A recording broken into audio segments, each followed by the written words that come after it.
Welcome, आप सभी का स्वागत है आपके अपने यूट्यूब चैनल एसके ज्ञान वर्ल्ड में। कैसे होंगे आप लोग? सभी अच्छे होंगे और अपनी पढ़ाई कर रहे होंगे, इतना तो उम्मीद करते हैं आप लोगों से। चलिए देखिए, आज हम आपको बताने जा रहे हैं पॉलिनोमियल्स के बारे में, जिसको आप कहते हैं हिंदी में बहुपद। क्लास 9th में हम लोगों ने इसके बारे में बहुत कुछ पढ़ा है, ठीक है, और यहाँ उसके आगे पढ़ने जा रहे हैं। फिर भी आप लोगों के लिए आज हम इस वीडियो में इंट्रोडक्शन बताने जा रहे हैं, जो कि पहले इंट्रोड्यूस हो जाइए, इससे परिचित हो जाइए, ताकि आपको किसी भी तरह की परेशानी ना हो, है ना। अगर आपका परिचय अच्छे से होगा तो आप सवाल अच्छे से बनाएंगे। अब परिचय पता नहीं है, बहुपद है क्या, सीधे सवाल बनाएंगे तो आपको कुछ समझ में आने वाला नहीं है। तो चलिए, सबसे पहले जो भी बच्चे 9th क्लास में नहीं पढ़े होंगे, ऐसे बहुत सारे स्टूडेंट होंगे जो 9th में बहुपद नहीं पढ़ पाए होंगे या फिर अच्छे से नहीं समझे होंगे, तो आप लोग यहाँ समझने का प्रयास करिए। देखिए, बहुपद होता क्या है, सबसे पहले हम आपको इंट्रोड्यूस करवाते हैं बहुपद से। देखिए, A0 यहाँ पे कांस्टेंट टर्म है, ये सभी कांस्टेंट है। A1, A0, A1, A2, A3 dot dot dot AN constant है। 4 होगा, 5 होगा, इसके जगह 6 हो सकता है, यहाँ 10 हो सकता है, कुछ भी हो सकता है। तो समझिएगा यहाँ पे कि चर तो आप समझते हैं एक्स वाई जेड को वेरिएबल कहते हैं, जिसका मान बदलते रहता है। और कांस्टेंट किसको कहते हैं? जिसका मान कभी नहीं बदलता है। जैसे कि 1, 2, 3, 4, 5, 6 सभी क्या है? कांस्टेंट है। एक्स वाई जेड यू भी क्या है? वेरिएबल्स हैं। जितने भी अल्फाबेट है सब वेरी करता है। वेरिएबल का मतलब होता है वेरी करने वाला, है ना। हिंदी में कहते हैं उसको चर, और कांस्टेंट को कहते हैं हिंदी में अचर। तो ध्यान दीजिएगा यहाँ पर कि हम जो है कांस्टेंट टर्म लिखे, हो सकता है 3x का पावर 0, कुछ भी हो सकता है। लेकिन यहाँ पे अगर A0 है तो x का पावर 0। आप इसको उलट के भी लिख सकते हैं इधर से। तो बहुपद किसको कहेंगे? इस टाइप का जो भी अलजेब्रिक फॉर्म होगा, A0 x का पावर 0, A1 x का पावर 1, A2 दूसरा पद है तो x का पावर 2, तीसरा पद है तो x का पावर 3, या फिर इधर 3 होगा, 2 होगा, 1 होगा। पावर घटते क्रम में हो या बढ़ते क्रम में। लेकिन एक बात का हमेशा ध्यान रखना है कि चर की घात कभी भी जो है ऋणात्मक नहीं होगी और अपूर्णांक नहीं होगा। इतना बात आपके दिमाग में आ जाना चाहिए। हमेशा ये धनात्मक होगा। जैसे कि हम इसको शॉर्ट में कह सकते हैं समझने के लिए, पॉली मीन्स मेनी, अनेक, और नोमियल्स का मतलब होता है टर्म्स। टर्म मतलब पद। ऐसा अलजेब्रिक एक्सप्रेशन कह दीजिए आप, बीजीय व्यंजक जिसमें अनेक पद हों, उसको आप क्या कहेंगे? बहुपद।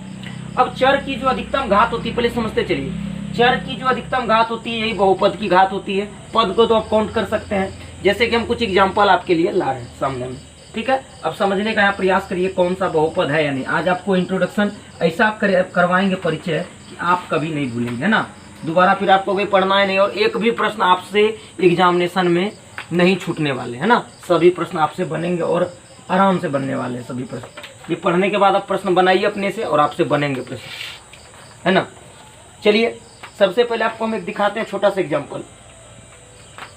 2y का पावर 3, 2y का या 3y का स्क्वायर प्लस 3y प्लस 7।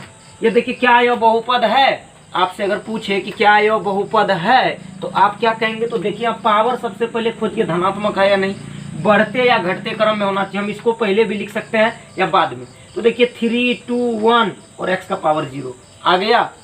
ये हमारा बहुपद है, पॉलिनोमियल है। और यहाँ देखिए सभी पावर धनात्मक है, एक भी पावर ऐसा नहीं है जो ऋणात्मक होगा। कांस्टेंट टर्म की बात कर लेते हैं। दिख रहा होगा आपको साइड में, ये सभी कांस्टेंट है। और आपको वेरिएबल्स दिखा है यहाँ पे। y के टर्म में पॉलिनोमियल है, इसको हम क्या लिख सकते हैं? py, y के फॉर्म में रहेगा। अगर x के फॉर्म में रहे,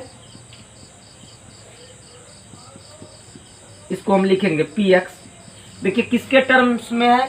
polynomial in the terms of x। t के फॉर्म में भी आता है। तो यहाँ पे समझिएगा, यहाँ पावर 2 है, यहाँ पावर 1 है, यहाँ x का पावर 0 है, और ऐसे करके ये टर्म आपका चलते। x गायब है इसलिए x का पावर 0।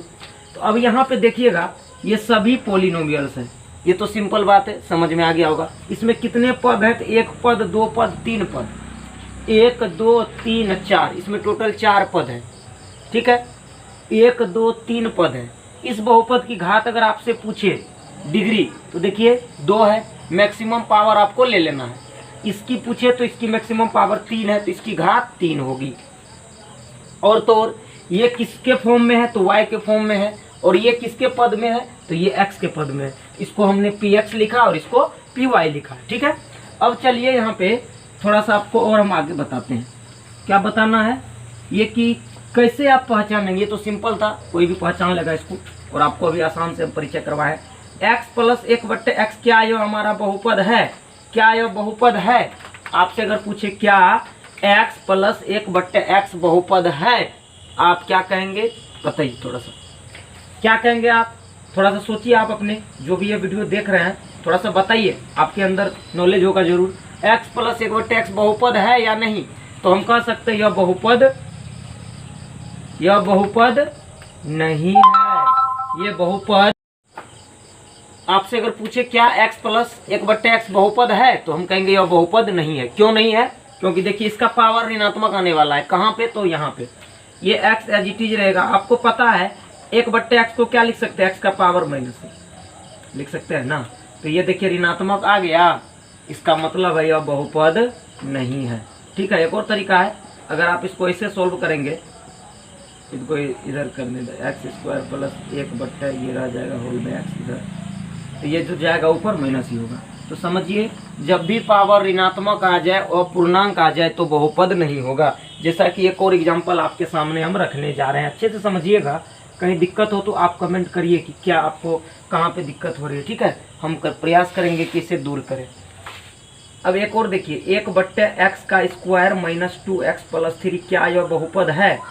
क्या यह बहुपद है? तो सीधा सीधा इसका जवाब आएगा कि यह बहुपद नहीं है।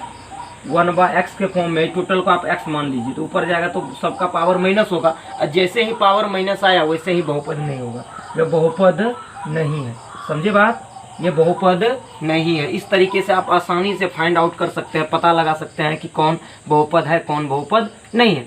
x के फॉर्म में यदि सभी पद x में रहे तो x के टर्म में बहुपद, y में रहे तो y के फॉर्म में, z में रहे तो z के फॉर्म में, t रहे तो t के फॉर्म में। तो आप लोगों ने सीखा कि बहुपद को हम कैसे पहचानेंगे, कौन कौन सा बहुपद है, कौन कौन सा बहुपद नहीं है। हम इसके आगे आपको बताएंगे बहुपद के प्रकार।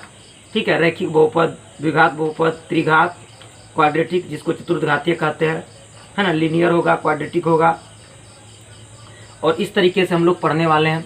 और उसके बाद फिर बहुपद का शून्यक कैसे फाइंड करते ये भी सीखेंगे। घात तो आपको पता है कि जो मैक्सिमम पावर होगा वही बहुपद की क्या होगी? घात होगी। एक और प्रश्न हम आपको थोड़ा सा करवाते हैं शॉर्ट में, और उसके बाद दूसरे वीडियो में लाएंगे आपके लिए।